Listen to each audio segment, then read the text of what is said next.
So, what if I told you that you can be vegan, plant-based, alkaline, non-GMO, and hybrid, non-eating, you know, vegetarian, and you can still get sick and still be unhealthy? Like, what if I said, you know, um, vegan, alkaline vegan,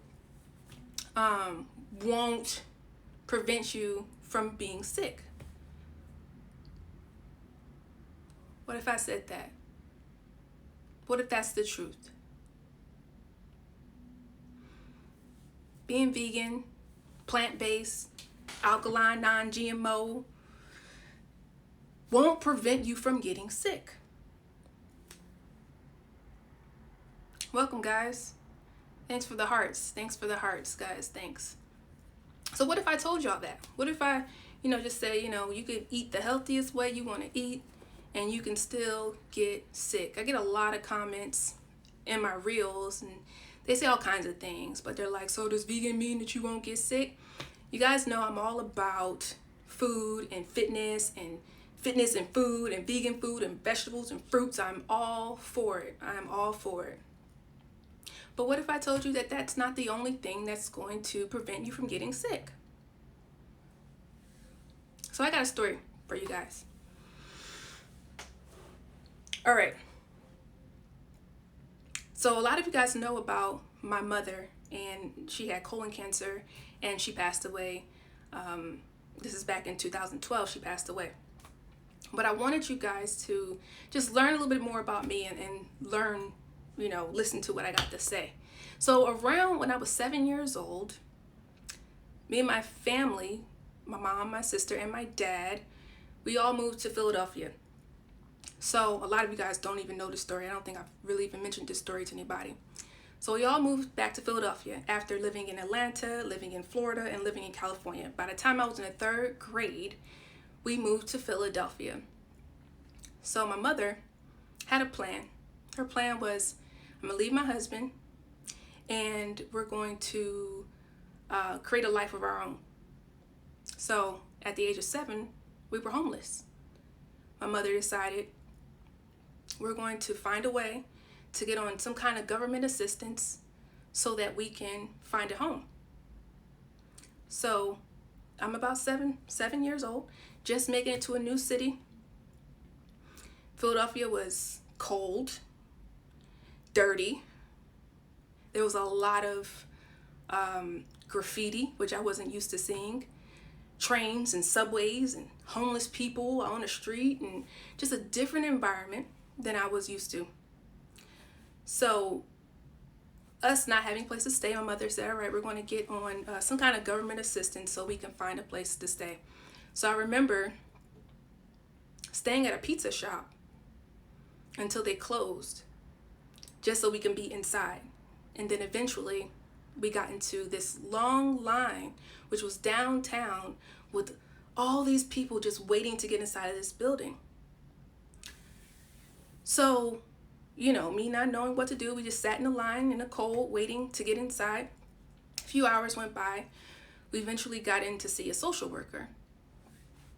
She tells us, okay, we're going to send you to this shelter, which is actually called Mercy Hospice, and it's not far from here. It's downtown. We'll give you a voucher to catch the bus to get down to the shelter. So again, you guys, I'm 7 years old. I'm used to being with my mom and my dad, but my mom decided she's going to leave my dad, and we're going to go back to a new city to me, which is where her home was, and we're starting all the way over with nothing, not a car, not a bunch of clothes, not a bunch of toys, nothing. So we get into this shelter, which is called Mercy Hospice, and it was a Catholic shelter. First time meeting nuns. I never knew what a nun was, and I just remember being so scared and missing my dad, because they split, and to get into a shelter you have to leave your spouse. being so scared, being in this new environment. And it was just like a whole new world for me. At 7, I had to learn how to walk myself to school. I had to learn how to count my coins so I can catch the bus at 7 years old by myself. It was a lot. So I say all this, and I tell you this story about just a small glimpse of my life, because for a long time I had to understand, why I was handling some situations, why I had troubles with abandonment, why I, handled certain situations the way that I did. And I had to go back to that time. That was a very important time in my life. It took years and years and years after my mother got sick, after she passed away, for me to realize my mother had a really tough life, right? I kind of was just like me. And then I went back and I was like, so here goes this woman. She's probably around 37, 38, my age right now, with 2 kids, homeless, trying to find a place to stay, trying to stay in the shelter for 9 months so that we can get a place to stay. And I want to get them in a good school, and I want to get them with good people. This is what was on her heart. It took a long time for me to understand that. It took a long time for me to get it. It took a while. She never said that, but it took a minute for me to get it.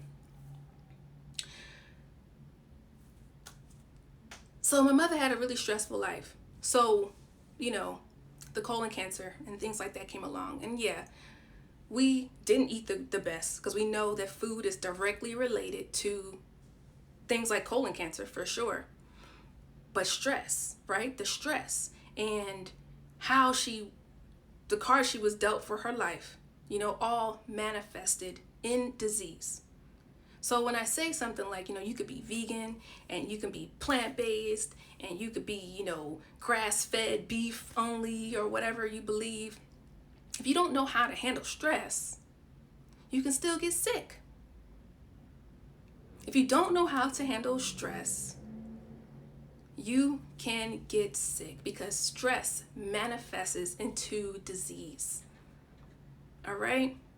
It took a really long time for me to see that with my mother, my grandmother, my grandfather.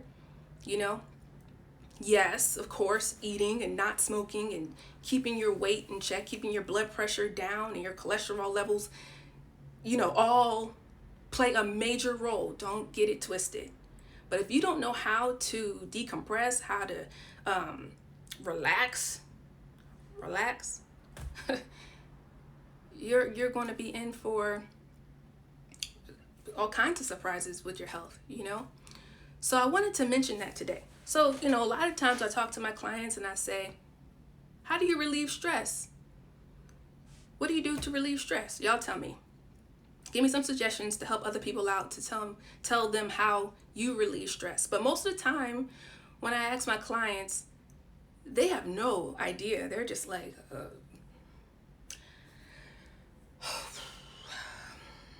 don't know. What do I do to relieve stress? What do I do?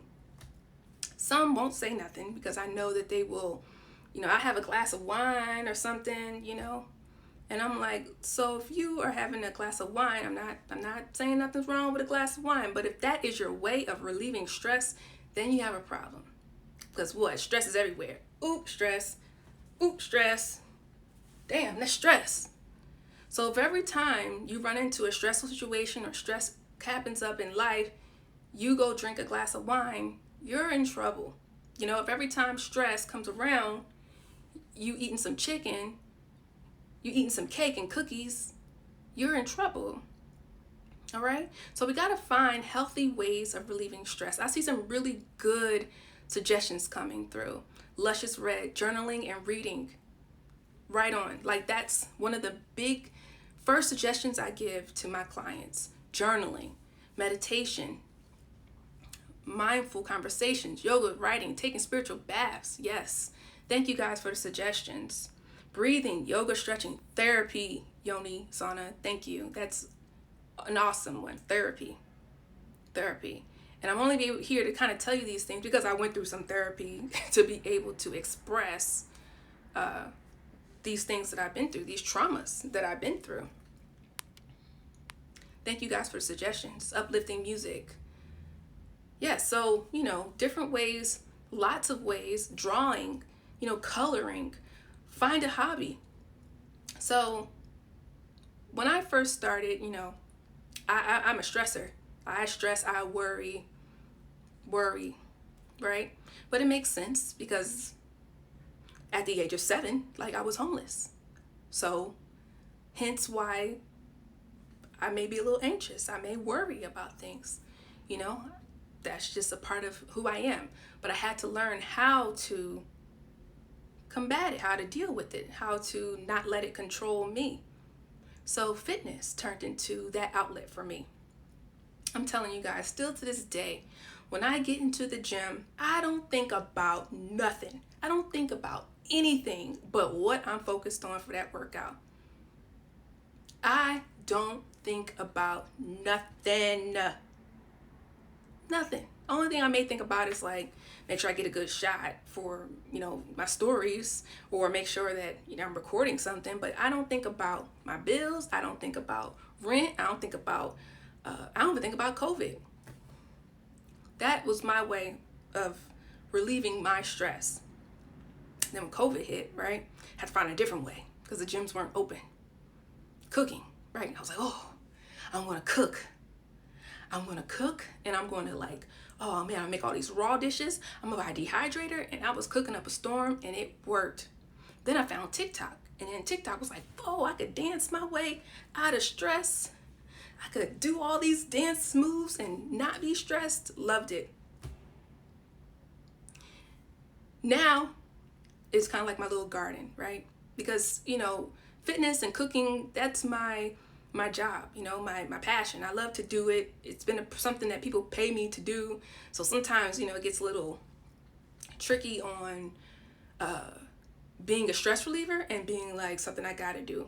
So this weekend, if you guys saw my stories, I started a little garden, just a little tiny garden on my balcony, because it gives me something to care for, to look after, to concern with, to be excited for. I don't think about nothing else when I'm out there with my little garden, just looking at them and talking to my little lettuce and dancing around them, So I want you guys to find new ways of relieving your stress. Find new ways of relieving your stress. Find, venture into something new. If you've never meditated before, it just takes 5 minutes. Honestly, I'm not the best meditator, but when I do, my day is amazing. My meditation kind of look like this. Okay? That's what my meditation kind of look like. It look like when I wake up in the morning and I see the sunlight and I okay, I'm gonna take a deep breath, right? I take a deep breath, and I'm a warrior, by nature. I think a lot of us are. So when I take deep breaths, I inhale and I exhale, and I pretend I'm blowing all those worries, all those stresses beside. And then I envision this pink light that I blew all the worries, stress ones, a pink light shining down on me to give myself love. That's what I imagine. Some people ground themselves. They think of themselves as a tree, as a root, and they ground themselves to the earth. I can't do all that sometimes, but this is what I do. So I would encourage you guys just to try it. Take a deep breath, blow them worries out. And I just go, because when you start to meditate, you have all these thoughts that kind of start going through your mind.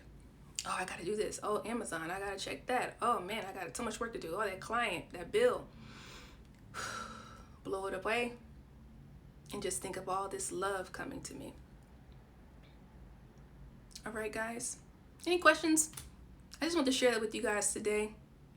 I want to share some more things about me today and what I was thinking about. I'm going to be doing more reels and TikToks on hypertension because cardiovascular disease is number one killer. So I want to talk more about that because a lot of people in our community, we blow off high blood pressure like it's just something that we don't even worry about it. Like, I take my high blood pressure pill. I'm like, so are you healthy? Talking to clients, are you healthy? Are you on medication? No, I'm good. I'm really fine. I just got a high blood pressure pill. And I'm like, whoa, okay. Let me see. I want to join for a second.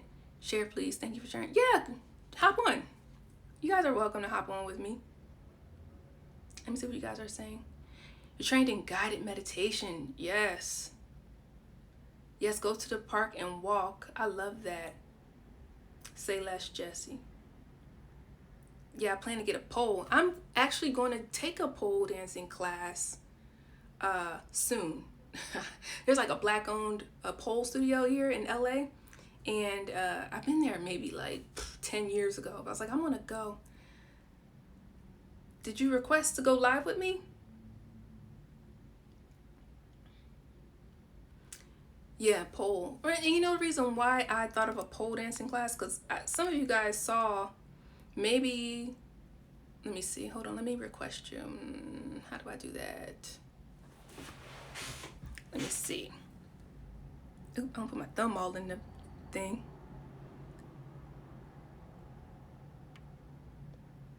Oh, let me see.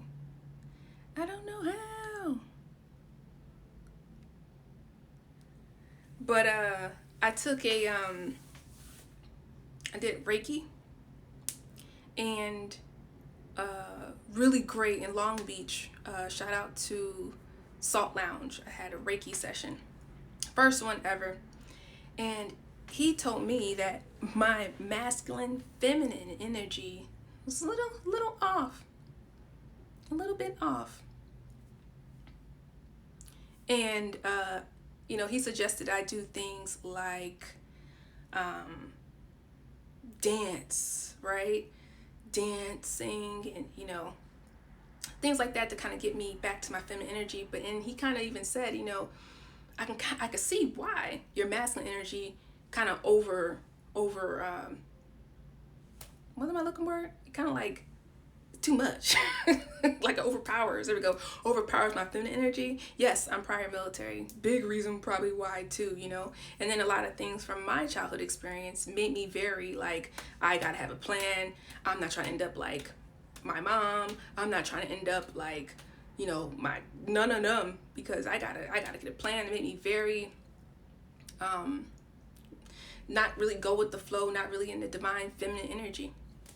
So I was going to take a pole class. All that to say that.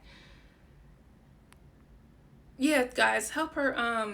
Because I don't know. I know there's a way I could request somebody to go live, but I just don't know how to do it.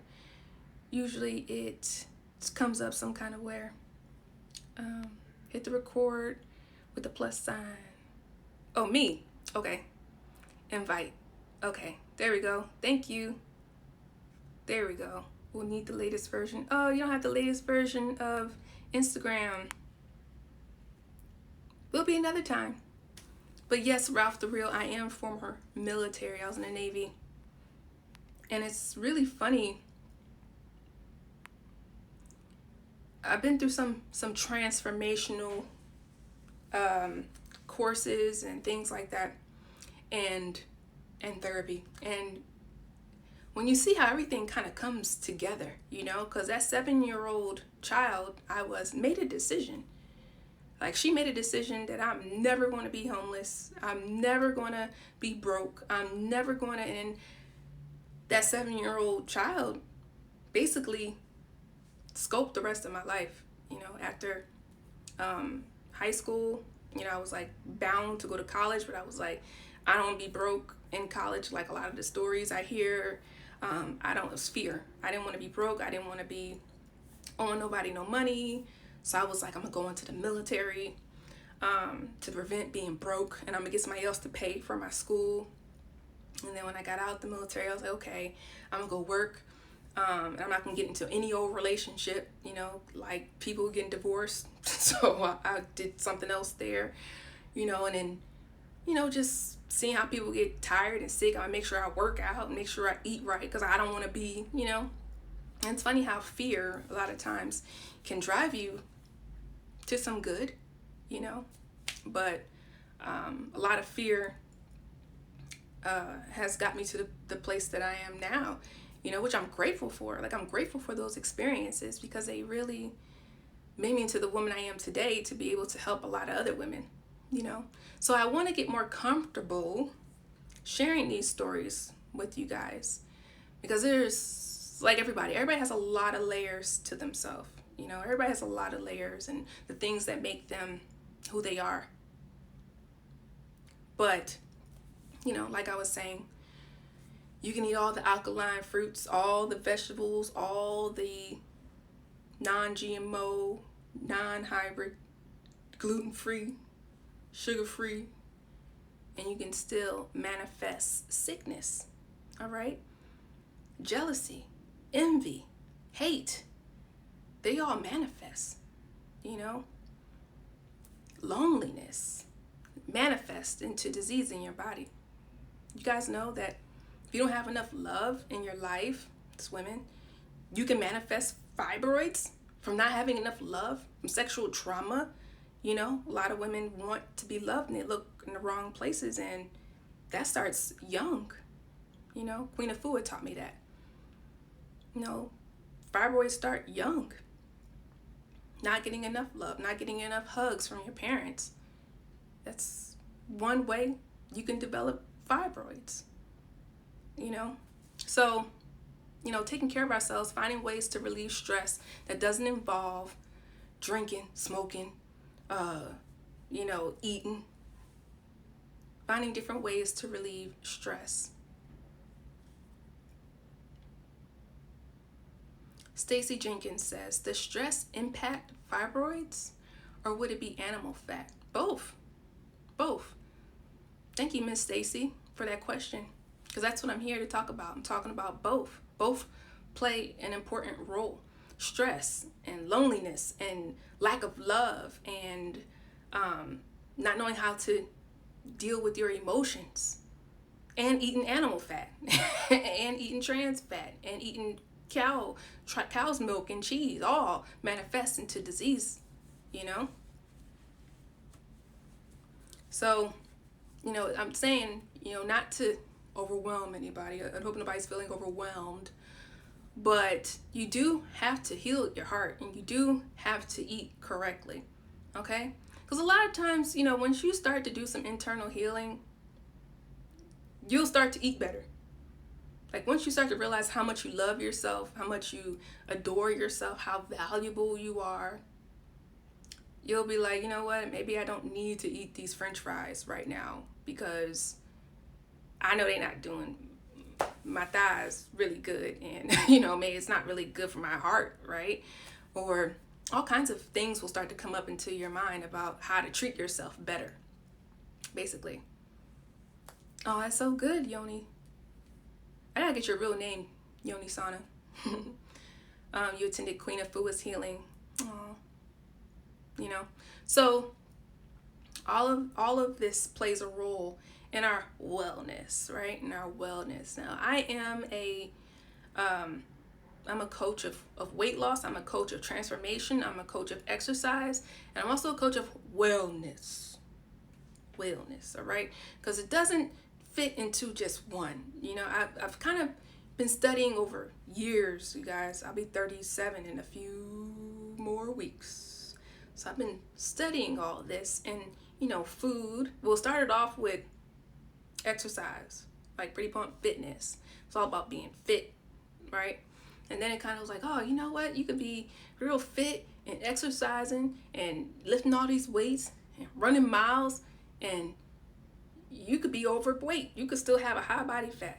Food. Okay, so let me look into the food and make sure I'm doing this right, because, man, they're saying these fruits and these vegetables are the thing to help people. Let me look more into the food. And it's like, okay, so us as Black people, we deal with a lot of stress. I can't ignore that. I can't ignore our situation, our environment. I can't ignore that these stressors play a role in our health, and one of the main reasons why we Black people are getting sick, right? I was talking about last week, oh my gosh, about Black men dying, right?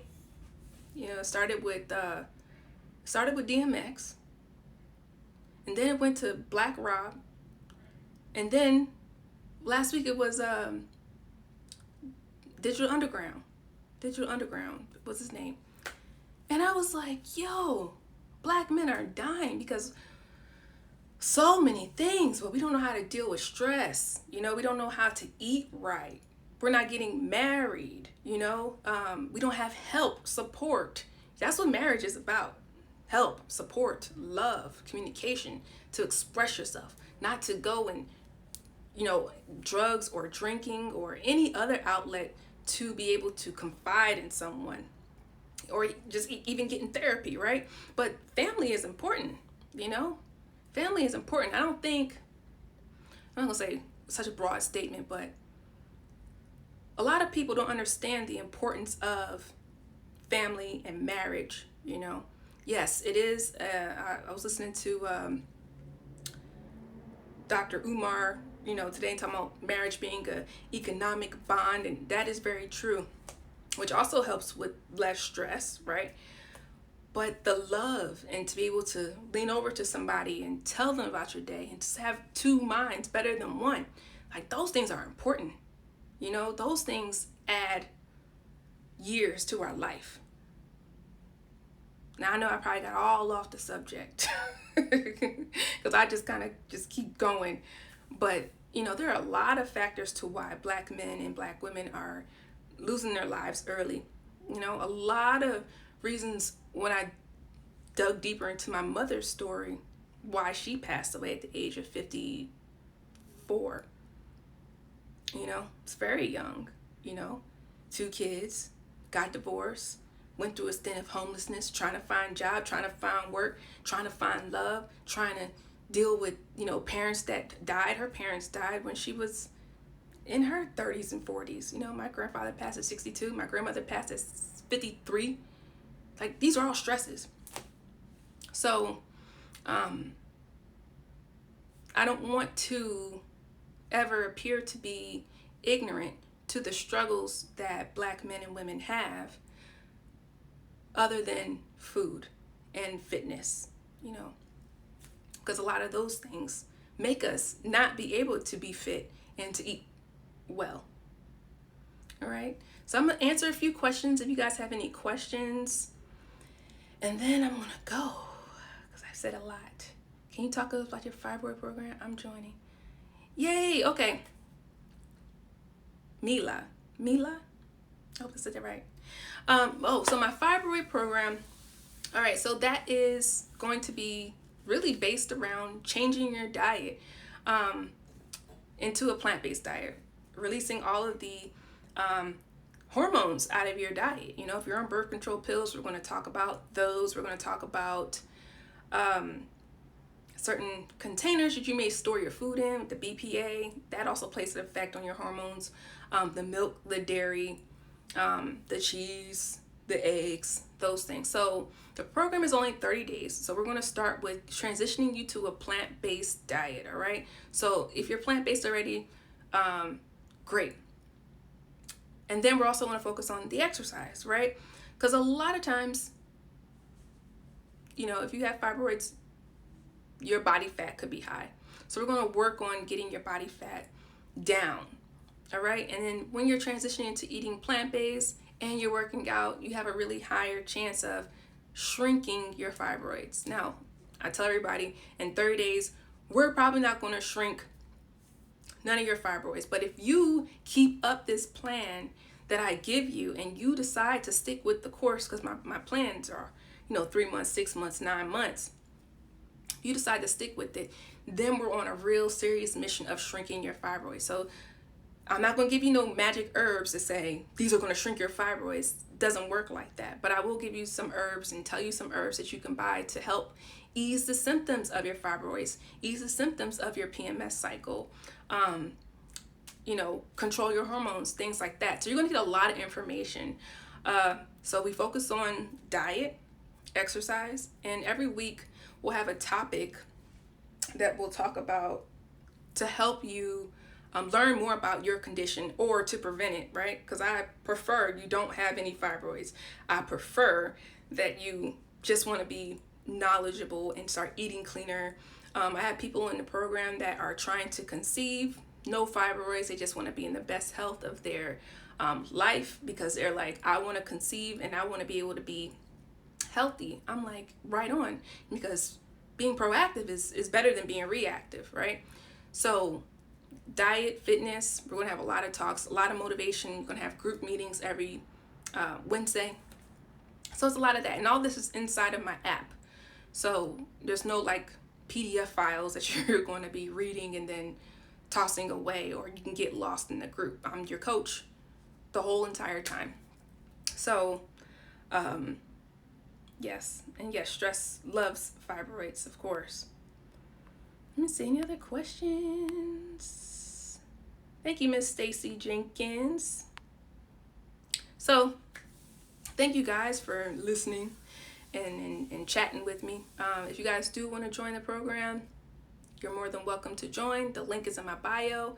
We only got maybe, I'm going to give it 2 more days because we're going to start our orientation on Thursday. Now, in June, these challenges are going to be quite different. I'm going to start changing how these challenges go because I want to impact people on a little bit deeper level from the food and the fitness. Like I love the food and the fitness, and you're always going to get that because it's very important. But we're going to get more into wellness, right? So I advise you guys to jump in now because once you're in for this challenge, you have the possibility of being in the next challenges as well, okay? So thank you guys. Have a really good evening wherever you are. Make sure you go to the link in my bio to sign up for the challenge. You'll get lots of workouts, lots of fun, lots of recipes. Bye, guys.